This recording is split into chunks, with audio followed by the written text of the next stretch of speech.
ચાલો આજે આપણે બનાવીશું રાગી અને ખજૂર પાક।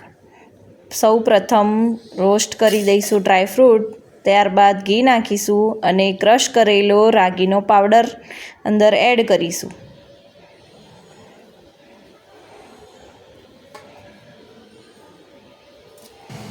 ત્યારબાદ તેને ધીમે ધીમે હલાવતા રહીશું।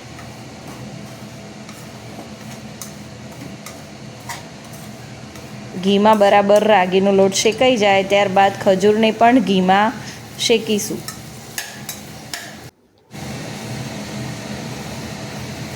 આવી કન્સિસ્ટન્સી આવે ત્યાં સુધી ખજૂરને શેકતા રહેવું। ત્યારબાદ ખજૂરને બહાર કાઢી અને પછી ઘી નાખવાનું।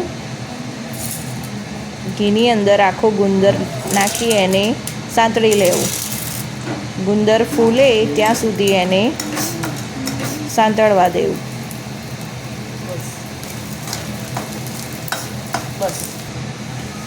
ગુંદર ફૂલી જાય પછી એને બહાર કાઢી લેવો। ત્યારબાદ ઘીમાં થોડો ગોળ અને ખજૂર અને રાગીના પાવડરનું મિશ્રણ ફરીથી એડ કરવું અને બરાબર મિક્સ કરી લેવું।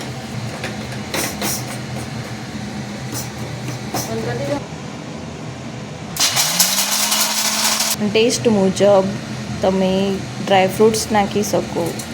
એને ક્રશ કરીને અંદર ઉમેરવા। બરાબર મિક્સ કરી એક થાળીમાં ઘી ચોપડી એની ઉપર એ મિશ્રણ નાખીને આવી રીતે સેટ કરી દેવું।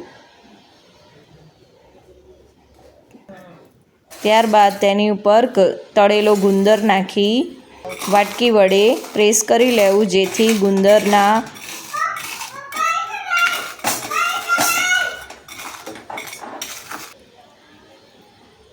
લાસ્ટમાં ખસખસ જરૂર મુજબ નાખી દેવી અને તમે આના લાડુ પણ બનાવી શકો।